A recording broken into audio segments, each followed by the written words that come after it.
সকল আজি মই অৰ্থনীতিৰ ওপৰত কেইটামান প্ৰশ্ন লৈ আহিছোঁ তো বলক আজি সেশনটো আমি আৰম্ভ কৰোঁ আজিৰ প্ৰথম প্ৰশ্ন India's wages policy is based on ভাৰতৰ বেতন নীতি দেশৰ ওপৰত ভিত্তি কৰি কৰা হয় ইয়াৰ শুদ্ধ উত্তৰটো হ'ব এ নম্বৰ কষ্ট অফ লিভিং জীৱন নিৰ্বাহৰ বাবে আৱশ্যকীয় খৰচৰ ওপৰত ইয়াৰ পিছৰ প্ৰশ্নটো হৈছে unemployment which occurred when workers move from one job to another job is known as শ্ৰমিকসকলে এটা চাকৰিৰ পৰা আন এটা চাকৰিলৈ যোৱাৰ ফলত সৃষ্টি হোৱা নিবনুৱাক কি বোলা হয় সো ফ্ৰেণ্ডছ ইয়াৰ শুদ্ধ উত্তৰটো হ'ব ফ্ৰিকশ্যনেল আনএমপ্লয়মেণ্ট বি নম্বৰটো মধ্যৱৰ্তীকালীন নিবনুৱা বুলি কোৱা হয় ইয়াৰ পিছৰ প্ৰশ্নটো হৈছে স্বৰ্ণ জয়ন্তী গ্ৰাম ৰোজগাৰ যোজনা কেম ইনটু বিং যে স্বৰ্ণ জয়ন্তী গ্ৰাম স্বৰোজগাৰ যোজনা কেতিয়া কাৰ্যকৰী হৈছিল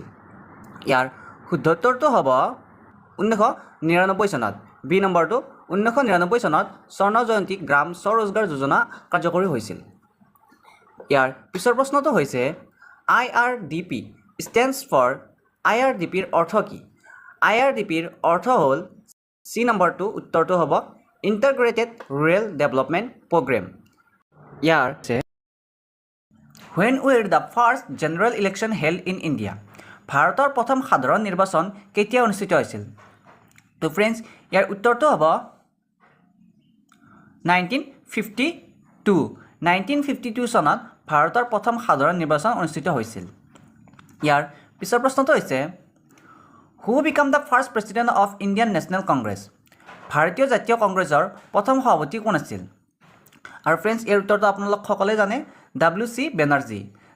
বেনাৰ্জী আছিল ভাৰতীয় নেশ্যনেল কংগ্ৰেছৰ প্ৰথম সভাপতি ইয়াৰ পিছৰ প্ৰশ্নটো হৈছে When was the first Lok Sabha constituted in India? ভাৰতৰ প্ৰথম লোকসভা কেতিয়া গঠিত হয় তো ফ্ৰেণ্ডছ ইয়াৰ উত্তৰটো হ'ব 17 এপ্ৰিল 1952 17 এপ্ৰিল 1952 চনত ভাৰতৰ প্ৰথম লোকসভা অনুষ্ঠিত হয় ইয়াৰ পিছৰ প্ৰশ্নটো হৈছে Which right was described by Dr. B.R. Ambedkar as the heart and soul of Constitution?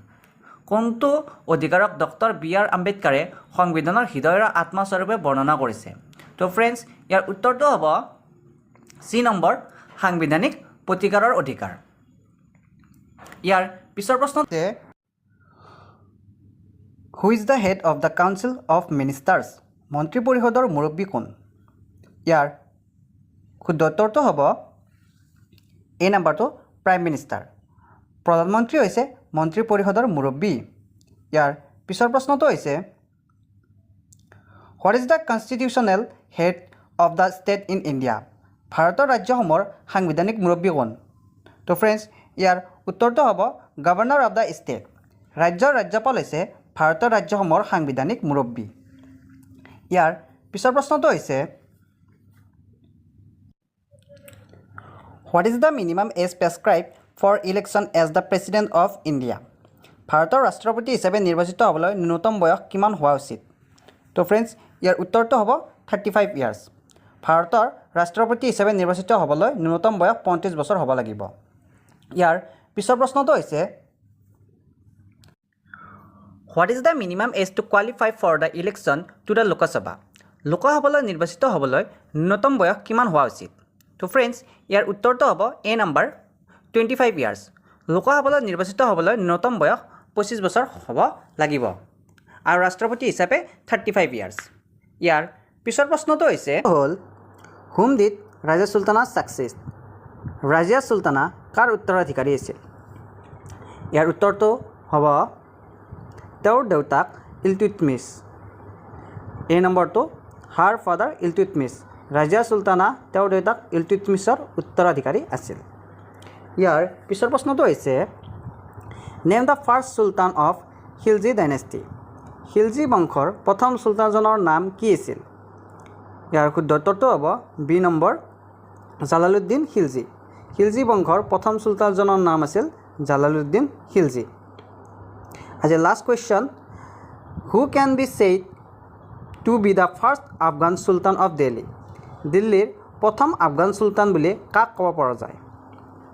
ইয়াৰ উত্তৰটো হ'ব বাহলুল লোডি এই নম্বৰটো বাহলুল লোডি দিল্লীৰ প্ৰথম আফগান চুলতান হৈছে বাহলুল লোডি তো বন্ধুসকল আজি সেশনটো ইয়াতে সামৰণি মাৰিলোঁ যদি আপোনালোকে মোৰ ভিডিঅ'বোৰ চাই ভাল পাইছে তেনেহ'লে চেনেলটো ছাবস্ক্ৰাইব কৰি দিব লগতে কাষত থকা বেল নটিফিকেশ্যনটো অন কৰি দিব যাতে এনেকুৱা ধৰণৰ ভিডিঅ'বোৰ আপোনালোকে পাই থাকে ধন্যবাদ